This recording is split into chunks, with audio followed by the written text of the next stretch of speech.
Bismillahirrahmanirrahim. Bisnatil muttasil ilal imam Ahmad ibni Ali ibni Hajar al-Asqalani rahimahullahu ta'ala wa nafa'ana bihi wa bi'ulumihi fid dharaini amin ya rabbal alamin.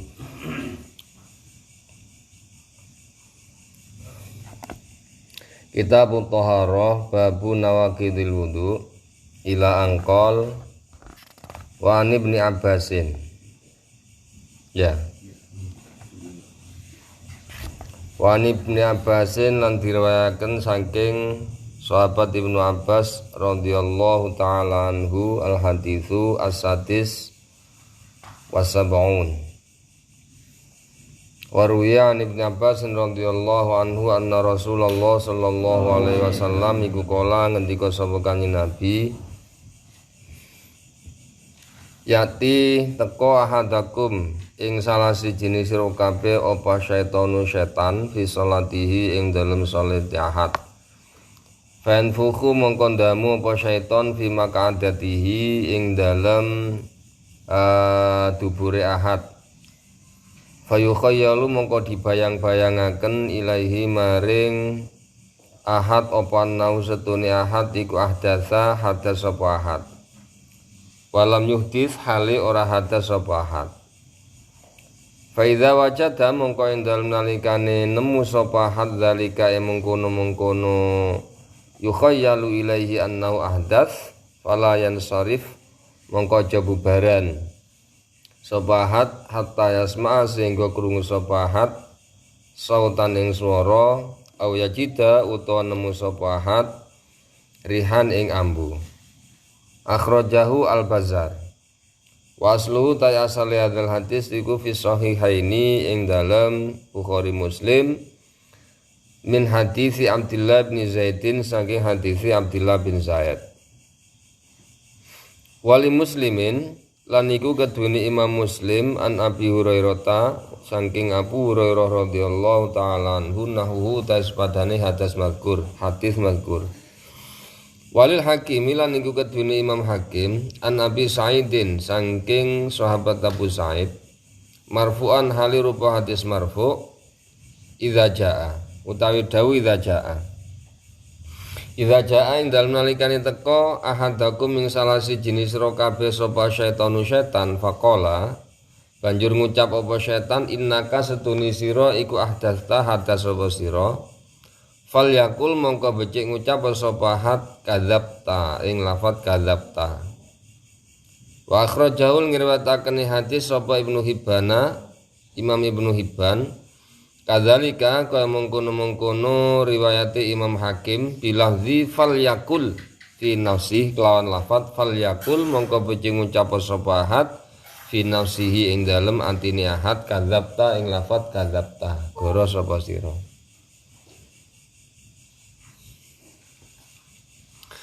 Bismillahirrahmanirrahim. Hadis yang ke-76. Dalam kitab Taudihul Ahkam hadis yang ke-75. Dalam Ibanatul Ahkam hadis yang ke-76. Tunggu sampean hadis berapa? 76. Diriwayatkan dari sahabat Ibnu Abbas masih seputar sesuatu yang membatalkan wudhu. Ini Rasulullah bersabda, ya'ti ahadakumus syaitanu fi sholati, ketika kita sholat akan didatangi oleh setan. Fayanfukhu fi maq'adatihi, kemudian setan itu meniupkan tiupan ke dubur kita. Duburnya ditiup. Fayukhayyalu ilaihi annahu ahdatsa wa lam yuhdits, kemudian terbayang seakan-akan dia itu adalah kentut. Dia itu sudah kentut padahal tidak kentut. Karena didamu setan mau. Fa idza wajada dzalika fala yansarif hatta yasma'a sautan aw yajidarihan. Jika mengalami hal yang semacam itu di dalam sholat, maka jangan batalkan sholatnya. Jangan bubar artinya jangan batalkan sholatnya. Hatta yasma'a sautan, kecuali punya perasaan yang seperti itu dan ternyata mendengar suara bel, tit gitu. Koyok nguntut, koyok ora, kono suara tit, oh berarti yang ngentut temenan, gak koyok kuwi. Artinya pasti kan ya. Auya jidarihan atau mencium bau yang tidak enak. Aku koyok ngentut, koyok ora, tapi kok mambu yuk gak koyok kuwi ngentut temenan niku. Koyok ngentut, koyok ora, tapi kok mambu yuk gak koyok iku jenenge ngentut. Kemudian dalam riwayat dalam hadis Sahih Muslim juga dari Abu Hurairah, lafadznya hadis juga seperti di atas. Kemudian Imam Hakim meriwayatkan juga dari Abu Sa'id Al-Khudri dengan bentuk hadis yang lain, idza jaa ahadakumus syaitan, ketika di tengah-tengah kalian itu sholat didatangi oleh setan dan berkata innaka ahdatsa, kamu sudah kentut, jadi batal sholat kamu. Fal yakum, maka hendaknya dia menjawab kadzabta, ngapusi. Nek kapan nanggone setan nanggone sholat di tengah-tengah iku koyok ngentut koyok ora, ada bisikan seakan-akan ngentut koyok ngentut koyok ora, maka katakanlah, tapi dalam hati nggih, katakanlah ngapusi. Ora ngomong nang batin. Iya. Tapi nek ngomong zahir ora oleh, kadzab tata iku sing marai ora oleh. Khitab kepada selain Allah dan Rasulnya di dalam sholat tidak boleh. Berdialog dengan selain Allah dan Rasulullah di dalam sholat tidak boleh. Nek karo Kanjeng Nabi gak apa-apa. Allahumma antas salam minkas salam ilaika wa tahiyatul barakatuh sholawatut thayyibatulillah assalamu alaika ya. Kan mereka nggih ngumi.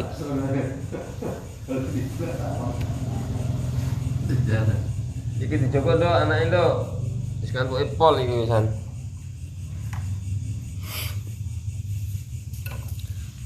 Kemudian hadis ini juga diriwayatkan oleh Imam Ibnu Hibban. Lafadznya persis seperti itu, idza jaa ahadakumus syaitan faqala innaka ahdatsta, sama. Falyakul fi nafsihi kadzabta. Ada tambahan fi nafsihi. Jika ada bisikan dari setan, sholatmu batal, kamu kentut, maka jawablah dalam hati kadzabta, ngapusi.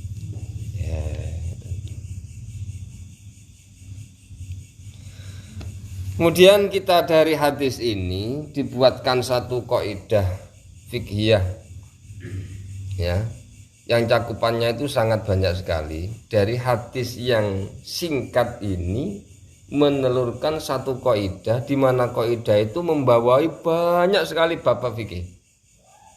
Hampir separuh bab fikih itu ada peranan hadis ini. Ini Kanjeng Nabi kan jawami'ul kalim. Jawami jamak sangka jamek. Jamek itu komplit. Jawami berarti komplitnya komplit. Artinya apa? Satu kata yang sangat simpel, sangat pendek, sangat singkat, tapi jika dijabarkan panjang sekali. Nah, jenengan ngaji qaidul fikih membahas kaidah ini tok panjang itu. Bahasanya sangat panjang, dan dari kaidah ini ya, satu kaidah ini menurunkan banyak sekali kaidah. Ya, banyak sekali kaidah. Walhasil inti daripada kaidah itu adalah al yakin la yazulu bisyak. Dalam kaidah fikih biasanya la yuzalu. Kalau dalam syarah-syarah hadis itu biasanya la yazulu. Al yakin sesuatu yang pasti, la yazulu tidak bisa kalah, tidak bisa hilang, tidak bisa kalah bisyaki hanya dengan ragu-ragu. sesuatu yang pasti ya tidak bisa kalah dengan sesuatu yang belum pasti. Kita sudah pasti wudu, onone kita sholat ya otomatis sudah punya wudu. Di tengah-tengah sholat ada bisikan, kue kentut, siro kentut, kamu kentut. Itu kan hanya bayangan aja kan, hanya bayangan saja. Berarti kan belum pasti. Kepastian wudu yang kita lakukan tidak bisa batal, tidak bisa kalah hanya dengan bisikan setan itu. Apakah hanya itu toh? Enggak, segalanya yang sudah pasti tidak bisa kalah dengan sesuatu yang belum pasti. Contoh nih, sesuatu yang pasti, kita diwajibkan sholat zuhur 4 rakaat. Kemudian kita meragukan, loh iki koyo rakaat yang ketiga, koyo yang keempat, juga koyo yang kedua. Saking mumeti wong kan kadang-kadang bingung. Kakean pikiran, dikudo anak, gawe tuku beras ra ono. Iki biasa mengalami hal yang semacam itu. Problemi akeh lah. Nek problemi akeh kadang-kadang kegawa nang salat, ora kadang-kadang semesti. Kegawa nang salat. Krono problem iki digawa nang gone salat sehingga ndak sadar salat itu sudah dilakukan berapa kali. Nah itu untuk mengambil sikap bagaimana menyikapi hal seperti itu, al yakin la yuzalu bisyak, sesuatu yang pasti tidak bisa kalah dengan sesuatu yang belum pasti. Kita pasti dituntut sholat zuhur itu 4 rakaat, sedangkan ini mungkin 2, mungkin 3, mungkin 4. Berarti yang 2 pasti. 2. Ya. 3 koyo iya koyo ora. Oh berarti durung. Ya akhirnya kembali kepada al aslu al adam, yang menjadi standar dari segala sesuatu yang meragukan apakah ada ataukah tidak ada, terjadi ataukah tidak terjadi, wis wudu apa urung, wis ketiga ataukah belum, maka al aslu al adam yang asli yang menjadi standar, menjadi patokan adalah belum. Yang ketiga baru dipertanyakan, yang keempat juga baru dipertanyakan, berarti belum pasti. Sedangkan tuntutan kita pasti 4 rakaat. Ya wis tak mantepi 4 rakaat wae lah saiki salam. Iya nek iya. Belum pasti. Karena belum pasti maka dianggap tidak.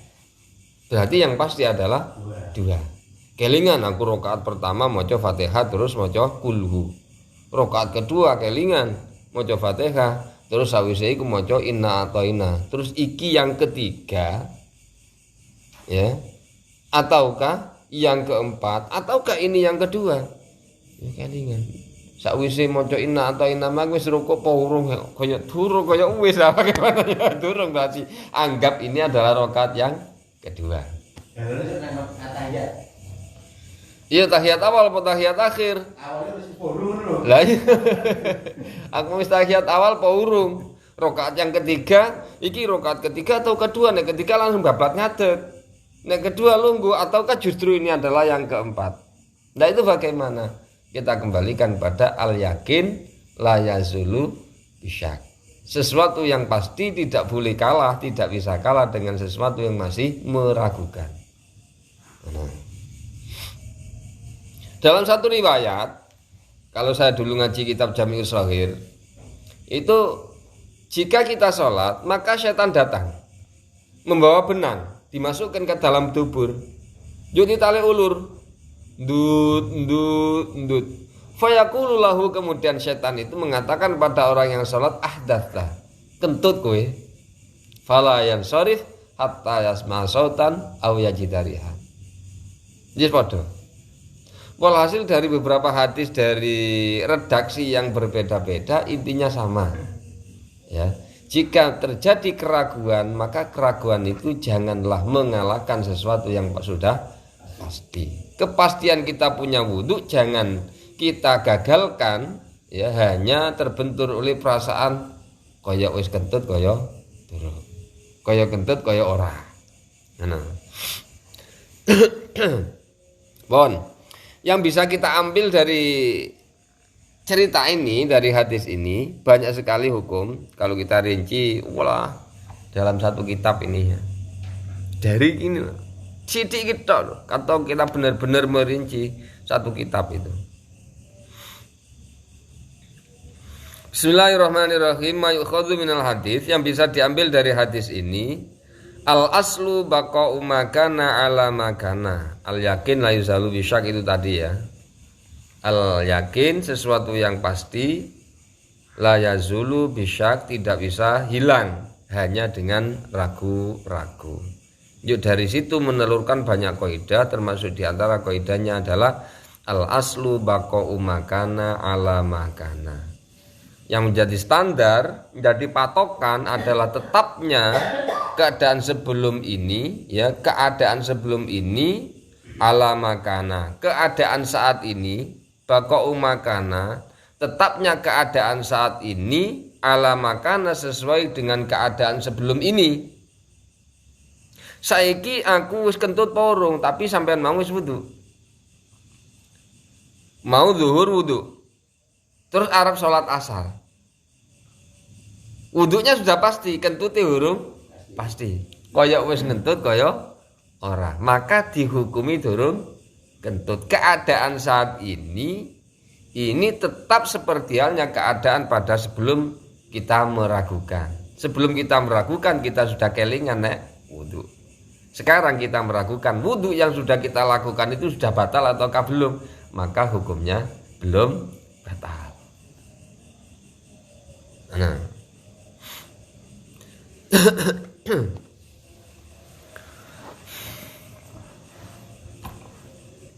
Nah, fa idza kana al-insanu mutatahhiran, jika seseorang itu sudah punya wudu, kemudian terbayang kepadanya bahwa dia itu hadas, tapi dia belum memastikan hadasnya itu, maka dia masih dihukumi suci, ya, dihukumi suci.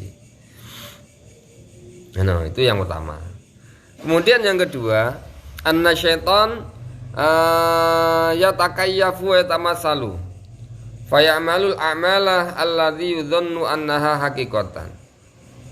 Setan itu berusaha semaksimal mungkin merekayasa bagaimanapun caranya agar supaya sesuatu yang belum pasti itu seakan-akan menjadi pasti. Yaiku ngelegakno setan iku teko nggo benang lalar gawe ngono lho. Kaya gak ono gawean ngono lho. Ya pancen gaweane tujuane iki kok piye carane wong iki gak iso salat kok. Oleh gudai zahir batin. Ani teko nggawa benang dilebokno selit ditarik ulur. Ayo kentut kowe ngono. Nang gone ati moro-moro muni kentut kowe. Ya. Bagaimana seperti itu? Itu pokoknya iku rekayasane setan seperti itu.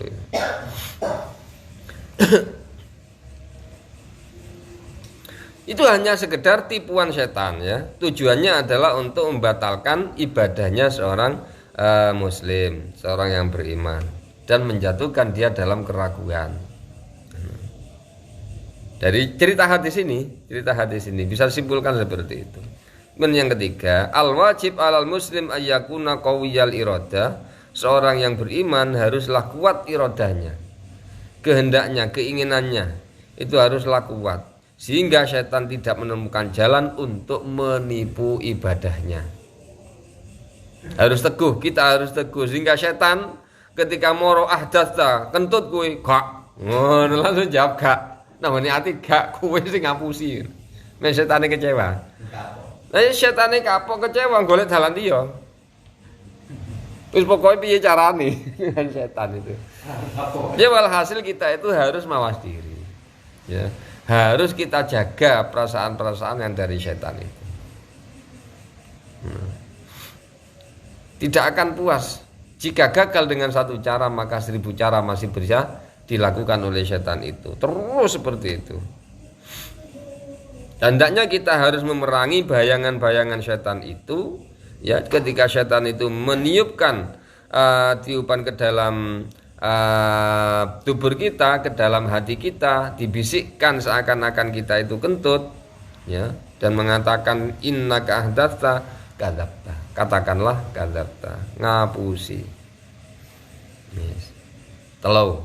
Nomor 4, asyaiton aduwwun mubinun li bani Adam. Nah, setan iki musuhe menungso.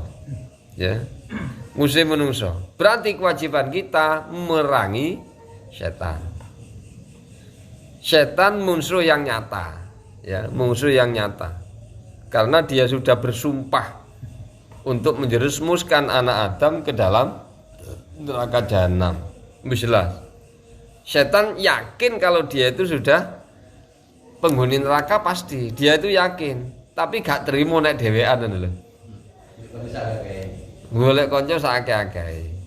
Karena dia dulu itu adalah makhluk yang sangat mulia. Menjadi raja di dalam surga itu sudah puluhan tahun ya, 80 tahun.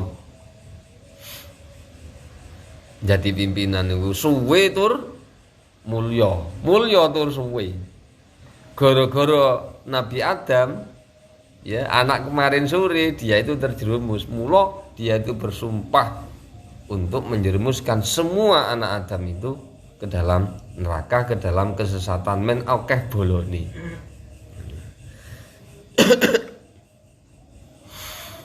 Jadi kan inna syaitan lakum aduun fattakhidhuhu aduwa. Syaitan itu musuhmu, maka jadikanlah dia sebagai musuh, aja dibolo. Inna ma yad'u hizbahu liyakunu min ashabis sa'ir. Ya. Dia itu hanya mengajak hanya mengajak bolo-bolone menungso sing dadi calon-calon bolone itu. Hanya mengajak bolo-bolone liyakunu min ashabis sa'ir, agar supaya bolo-bolone iku dadi ahli neraka kabeh. Yang keempat, yang kelima. Ya, yang kelima. Dari cerita itu, setan ndamu nanggone dubur. Kemudian setan membisikkan bahwa kamu kentut. Artinya kalau kentut itu berarti membatalkan sholat. Nyatanya Kanjeng Nabi walayan sharif. Karena itu hanya baru bayangan, maka itu bukanlah kenyataan, bukanlah kentut. Berarti sholatmu ora batal. Mafhum mukhalafah berarti nek kentut itu membatalke wudu. Segala sesuatu yang keluar dari kubul dan dubur selain mani semuanya membatalkan wudu. Dari kata-kata fa iza wajada dzalika fala yansharif, jangan batalkan salatnya, memberi pengertian berarti salatnya ora batal. Artinya nek umpamane kentut temenan berarti batal wudune. Nek batal wudune otomatis batal salate. Nyatane di sini kan fala yansharif, jangan tinggalkan sholat, jangan batalkan sholat hatta yasma'a sautan, kecuali jika mendengar suara.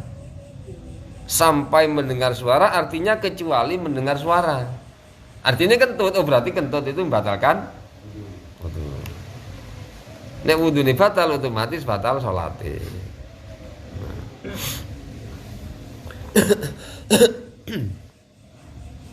Ya. Idza kasurati syukuk mal insan fa innaha la tu'athir fala yaltafit ilaiha fala yultafatu ilaiha fala yaltafit ilaiha. Ketika banyak sekali keraguan pada seseorang, maka keraguan itu tidak ada pengaruhnya sama sekali. La yultafat, tidak perlu digubris. Itu hanya yaitu ben dadi wong sing mamang terus was-was. Alladzi yuwaswisu fi sudurin nas. Wis kedue diwasu kena diwasu kaya kurang dibaleni terus baleni. Kaya ana kaya dibeleki cecek kaya ini kaya mung kaya semuanya itu hanya kaya. Ya. Kita pastikan tangan kita ini sudah suci. Kemudian kita masih meragukan apakah tangan yang sudah suci dengan kita basuh kan suci. Yang sudah suci ini ternajiskan oleh sesuatu, kita kan masih meragukan itu kan. Koyok ditelek cecek, nyatane ora ono kok. Ya, keraguan itu tidaklah mempengaruhi hukum. Yang ketujuh, la asarul syak ba'dal faragh minal ibadah. Setelah selesai ibadah, itu ragu akan ibadah itu tidak mempengaruhi. Nah, ya. Sampai wis salat, rampung salat lho. Rakaate wis genep apa urung ya? Wis rampung salat tapi maka sudah dianggap genap. Wis rampung. Nek sampean sik tengah-tengah salat kaya 3 kaya 4 maka pakai 3. Assalamualaikum loh. Wis genep 4 apa urung? Ora pengaruh. Jika ragu tentang suatu ibadah itu setelah menyelesaikan ibadah itu maka ibadahnya dianggap sah. Keraguan itu tidak mempengaruhi. Contoh nih, sampean kan ketika ngadeg sholat, iki lah maca Fatihah. Maca Fatihah, bar maca Fatihah terus ruku. Di tengah-tengah ruku sampean meragukan, sik Fatihahku mang genep apa urung?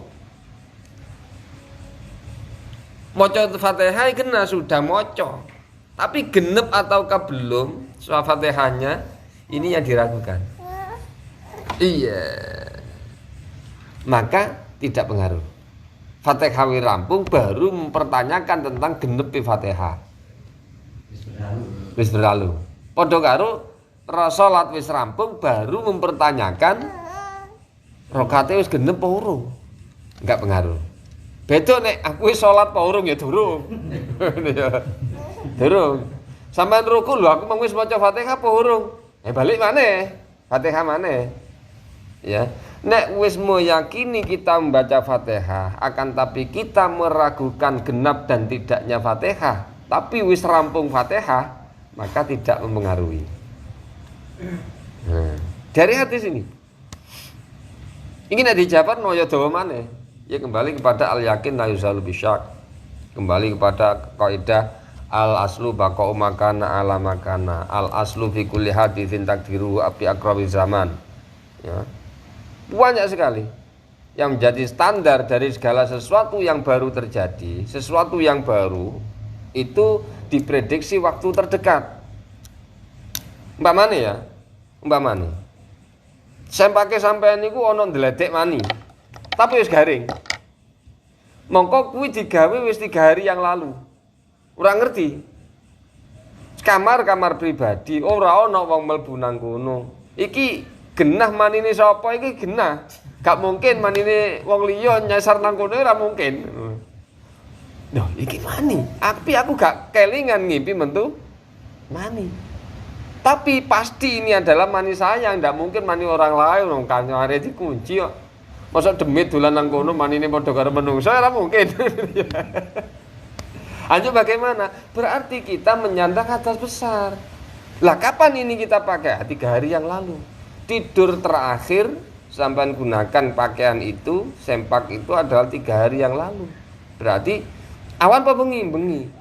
Nah, subuh sholat biasa, berarti subuh malam itu harus diqodoi sampai hari ini. Kenapa? Karena ternyata sholat kita dengan menyandang hadas besar. Al yakin la yuzalu bisyak.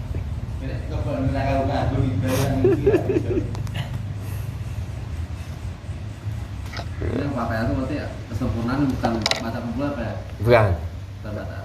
Belum sih gitu. Kalau baca belum berarti itu belum. Ya. Nek wis rampung salat meng genep ora, berarti sudah baca Fatihah belum? Tapi salat wis rampung, maka udah. Selesai, finish wisan. Nah, tapi nek sampean bertanyakan aku wis salat apa urung? Lah durung. Wis rampung, assalamualaikum sik aku mang tahiyate genep ora, wis rampung kok. Karena sudah gitu udah pakaian belum? Kalau mempertanyakan Fatihah belum, maka belum. Tapi kalau kelingan maca Fatihah, kelingan finise, ya, maka tidak pengaruh. Asalkan wis pindah rukun. Nah, nek umpamane Fatihah berarti sudah pindah ruku. Ngono. Sampeyan wis sujud mempertanyakan, "Sik, rukuk kemang tumak nina pura." Berarti sudah tumaknina. Sakwise ruku tapi iktidal kumang tumaknina apa ora kaya tumaknina kaya ora, mati sudah dihukumi tumaknina. Nek wis rampung ibadah baru mempertanyakan tentang kelengkapan ibadah itu tidak pengaruh. Ya udah jadi memang sing keri-keri. Nanti kan oke. Ah kuwi. Oke kan saya bakal. Ayo saya njuk akhir pikiran wis ra. Terutama iki sing madhep total. Wis nek wis modele salat iki traweh. Ya traweh qodho utawa salat duha iki wis 6 kali salaman lah atau 3 kali salaman berarti kan 6 rakaat. Iki yang ketiga ini. Yang ketiga biasanya sih iki rakaat kedua apa pertama ini. Dua itu kadang yo. Iya. Aduh kadang Isra padahal wis 10 rakaat. Ah iya kan. Berarti njuk jumbo. Njuk jumbo. Nah, seperti itu. Udah. Wah, gledek. Menawi kan Pak. Ya? Atas kula kan nggih cok terus netes nggih. Anu pas nggih salat kan. Tapi nggih kadang selesai salat niku kula pirsani nggih mboten kadang nggih niku pripun solusine. Nek iya dadi kembali kepada kaidah ya, al yakin la yuzalu bisyak. Kita yakin sudah suci. Nek metu uyuhe berarti pasti batal. Lah kita meragukan tentang metu pora. Ya kan metu pora. Nek pancen metu berarti batal, nek gak metu ora batal. Ngono. Kalau kita masih meragukan maka kita kembalikan pada hukum asli, yaitu kita masih punya wudu. Berarti gak netes. Tapi sudah kita pakai, kita gunakan kaidah itu, ya sudah kita gunakan kaidah itu berarti kita sudah tidak netes. Sholatnya kita teruskan dan ternyata sempaki lho kok ono teles saktul, berarti nyata-nyata ijtihadnya salah. La ibrata bidzon al bayyini khata'uhu. Suatu hasil ijtihad ya yang nyata-nyata salah itu tidak bisa dipakai. Ya, kaidahnya adalah masih suci tapi ternyata kok metu, berarti kaidahnya bukan kaidah yang salah, kita yang salah kan. Jadi hasil satu ijtihad ini jika nyata-nyata salah maka tidak bisa digunakan, tidak bisa diperhitungkan. Nggih mboten nate kula batal nggih Pak, mung mangkene batal salat ningali.